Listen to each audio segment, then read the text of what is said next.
What's up, guys? Welcome back. So today I want to talk about a fear that I had that I haven't really discussed a ton on this channel. I'm sure I've mentioned it a few times. I've made tons of videos about heart anxiety and cardiophobia, but it's the fear of anxiety doing damage to your heart, obviously in the short term, but also in the long term. And this was very, very frustrating for me because it made me feel like I just couldn't win.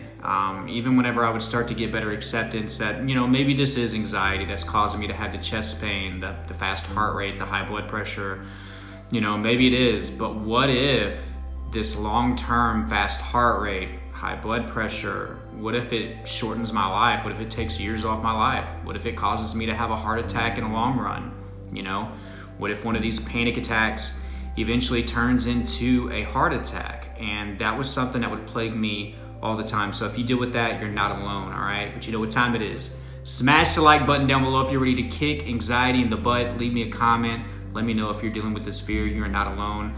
I see it pop up in the comments all the time. I've talked to people over the phone about this legit fear, and it's just, again, it's very surprising that I haven't dedicated a whole video to this. And it comes in many different forms. It doesn't just have to be about anxiety doing damage to your heart. A lot of people just, you've stumbled across articles where it shows that if you've had anxiety for a very, very long time, it can weaken the immune system, it can affect your heart, it can just shorten your life, it can lead to other diseases and things like that. And that's hard, especially if you have health anxiety, to work on acceptance, but also accept and deal with that fear. So I'm gonna try to break that down, what was going through my mind and how I was able to make peace with that. Now, when it comes to this fear or this question, I think that's how I worded it in the title. I can't speak specifically to your unique situation. I don't know if you've gone to the doctor to get checked out. I don't know what the structure of your heart looks like. I don't know what your vitals are. I don't know how long you've had it. There are so many different factors that go into this, and I want to first let you know that I'm not an expert in that. I am not a cardiologist. There's a couple cardiologists that actually do YouTube videos. Check them out, see a specialist, talk to your doctor, and most importantly, if you've never gotten your heart checked, then you're not going to get to a level where you can start working on acceptance or start to handle this fear of anxiety doing like long-term damage to your heart. All I'm doing is speaking on my behalf, what happened to me, the current state of my heart, and how I was able to make peace with this question, with this fear. But there's a lot of grayness to this, and I think that's one of the things that makes anxiety recovery tough. There's a lot of gray areas when it comes to this thing. So I'm not a professional, I'm not a doctor. A lot of this is through my experience, through what I've talked to about with other doctors, research, and in my opinion, some of this is just common knowledge. So that's where I'm coming from in this video. So the first thing to do to get over this fear was to stop being irrational about my idea of how fast this would occur. See, I thought that you could do tremendous damage to your heart within just a few weeks to a month, and definitely a month or two. And those of you that deal with the cardiophobia, you get what I'm talking about. You go to the doctor, you get your test done. Maybe you've seen a specialist, which I recommend. They show you the structure of your heart. They try to explain to you more in depth because they're a specialist that, look, there's nothing wrong with your heart. And you feel okay for the moment, and you move on. But then a month passes. Some of you don't even get a week or two, but maybe let's say a month or two passes, and then you start to think, well, maybe something's changed by now. And the general consensus, it's always hard for me to say that word, consensus, that I've gotten from either doctors that I've talked to or people that I've talked to on the phone, and they told me what their doctors or specialists have told them, is that things don't happen that quickly. It would be extremely rare for something to pop up just a couple months after your last visit. It's usually a slower process. And the health of our heart isn't just determined by anxiety or our mental health. Sure, it can have an effect, but like I'm going to talk about in a few moments, there's a lot of other things that go into that. Your overall health, your, are you obese? What are your habits? Are you a drinker, smoker, drug user? Things like that. There's so many other things that tie into your heart health. And for us to assume that anxiety can speed that process up super fast is pretty irrational, again, from the general consensus of doctors that I've talked to and people that I've coached. So that was the first thing I had to do. I had to start realizing I'm being really irrational about how fast I think my heart can get damaged by this. The next thing I want you guys to consider is the fact that people with anxiety, depression, panic disorder, health anxiety, things like that, a lot of them have bad habits. And when you combine those bad habits with the overall anxiety, I think that that's where a huge chunk of heart disease sufferers in the future are coming from.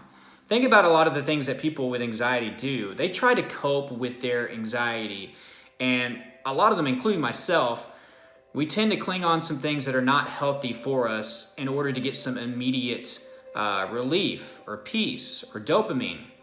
My struggle was with alcohol. A lot of you guys watching have experimented with that to help you with your anxiety. Works pretty good short term. It was pretty much the only thing that would make my panic attacks go away or my anxiety symptoms chill out. It helped out immediately, but it kept me from recovery. The next day was a nightmare, and it wasn't good for my overall health. It's not great for the heart. So, unless you're having one beer a day or maybe a glass of wine a day, that's not, it's not helping your heart. It's only working against you. So you do that long term, that could lead to something. Drug use, things that speed up our heart even faster, those things are not good. I'm not going to go into all the different drugs or drug names or act like I'm expert on any of that, but I know that drugs are not good for the body and they're not good for your heart. So a lot of people that deal with mental health, they turn to things like drugs as well. Tobacco, cigarettes, probably half the people that I coach have struggled with smoking. Smoking is not good for the lungs, but also it is not good for the heart. Okay, it doesn't help your situation out. Something else, obesity, people that are turning to food for comfort. I know some of you are like, man, I wish I could gain a few pounds because you struggle with the weight loss aspect. Something that doesn't get enough discussion or credit when it comes to anxiety is the obesity rate. There's a lot of people that are binge eating, and that was my case. Luckily, my metabolism was good enough, so I didn't really put on a lot of weight. But I remember binge eating. So if you're obese and you're eating horrible foods, fried foods, salty foods, fast food, all that stuff, that's not going to be good for your heart. So when you combine those things with your anxiety long term, I think that that's where at least a decent chunk of these people dealing with heart disease in the future that struggle with mental health are coming from. Now, some of you are probably thinking like, well, Trey, I do like 2 or 3 of those things. Am I screwed? No, because I did a few of those things. I was horrible with alcohol. I was horrible with smoking. I had a horrible diet at the time, fast food, tons of bad food. I wasn't exercising, and sure, some of that's due to my cardiophobia, me having a fear that I was gonna have a heart attack because I thought something was wrong with my heart. But I had all those things too, and I was able to stop those, get healthy, and eventually overcome my anxiety. So I started to use my fear of having a heart problem fuel to stop those things. And some of you guys are not there yet. I get it, but make today that day. I stopped giving myself excuses. I started to hold myself accountable. I remember having fears about my heart, like I hope there's nothing wrong, or I hope I'm not doing damage. And I'm like, well, you smoked like a whole pack of cigarettes last night and you drank a 12-pack. If you really want to have a peace of mind, you got to get rid of those things. If you're smoking every single day, how are you ever going to get over your health anxiety fully? Especially your cardiophobia. That's just one aspect of health anxiety. There's many other things that you can move on to. How are you going to get to the point where you believe that your heart is healthy if you're smoking all the time? You're probably not. You're always going to have that little voice in the back of your head saying like, but you smoke so much and the risks are there, That's a Google search away. You'll see the risk of heart disease when it comes to smoking. Alcohol, drug use, the diet. Some of you are unwilling to change your diet up. It's just too hard. I get it though. It takes time to get the subconscious to be in tune with your conscious intentions. That's why forming habits, it's not the easiest thing in the world, and that's why it takes days and days and days, not just a couple days, all right? It takes a month or 2 at least to establish a pretty good habit. So if you're not changing your diet up, what's the excuse? What's the excuse? If you're not getting after your exercise, improving your cardiovascular health, then what are you doing? What's the excuse? So I just started to be real with myself. I was like, if I'm so terrified, then I'm gonna get rid of those things. I'm gonna make those changes. But to broadly answer the question, again, I don't know your specific situation, but yeah, anxiety can technically do damage to the heart, especially long term, if it's not resolved, and especially if you deal with a lot of other factors that I mentioned. And that's one of the key things that I want you to pay attention to. A lot of people that struggle with mental health have bad lifestyle habits. Just think about it. People that are super positive, they're super happy. A lot of those people, they are exercising. A lot of those people are eating right because they know the importance of it. You know, they're not dealing with the same symptoms, obviously, as we are. I'm not saying that there aren't some people out there that are go-getters and successful and all that stuff that don't have anxiety. That's not what I mean. I'm talking about people that are truly, truly happy. You know what I mean? Like, they're eating right. They have a good routine. They're exercising. They're doing those types of things. And that's going to lower their risk overall for heart disease. Whereas a lot of people with anxiety, we're neglecting exercise. We're eating horribly, if at all. We are turning to things that are not healthy for us to cope with our anxiety. So understand that plays a big role. And again, I'll stress this as well. The timing, we got it all wrong. We think these changes are happening in a few weeks or a month. It doesn't happen that quick. At least that's what I've heard from cardiologists. It doesn't happen that fast with just anxiety, okay?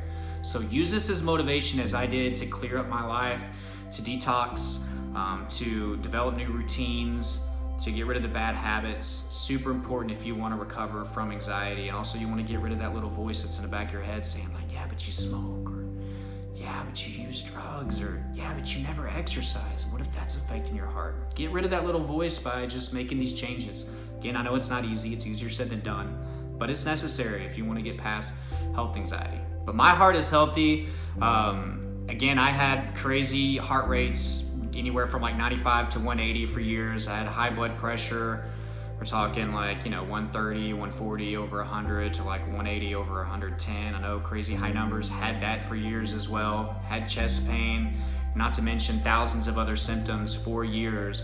And my health is fine. I don't have a heart problem. I'm in better cardiovascular shape now than what I was even before my anxiety. I'm not saying that that means that everybody in that same situation would be 100% healthy. I'm just showing you guys, like, you've heard me talk about anxiety and how bad it was and how many symptoms I had and how concerned I was over my heart.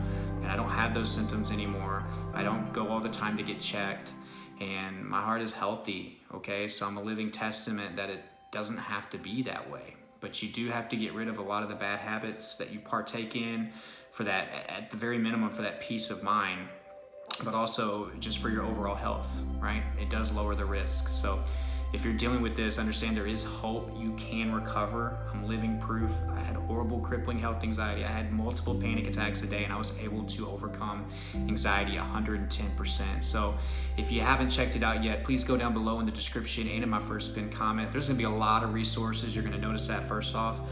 But at the top, there's gonna be my Elite Anxiety Bootcamp. I want you to partake in that if you haven't. Give it a chance. It's helping so many people with their recovery process. A lot goes into recovery than just this little fear that I'm talking about today. Well, it's not a little fear, it's a pretty big fear. I just haven't talked about it enough. The routine, right? Your lifestyle, your daily habits. It's gonna show you what I did from the moment of waking up, all the way until I went to bed. And I think that's important, to have a fully laid out routine. Super important. Also, it's going to give you the mindset, the perspective change that has to happen up here for you to fully rewire. So check that out. Many other resources down below. Check that out as well. My Facebook, I know Facebook's down today. Twitter, Instagram, the Facebook groups, Snapchat, all that good stuff, TikTok. It's all going to be down below in the description. So check those things out as well. But until next time, guys, keep fighting.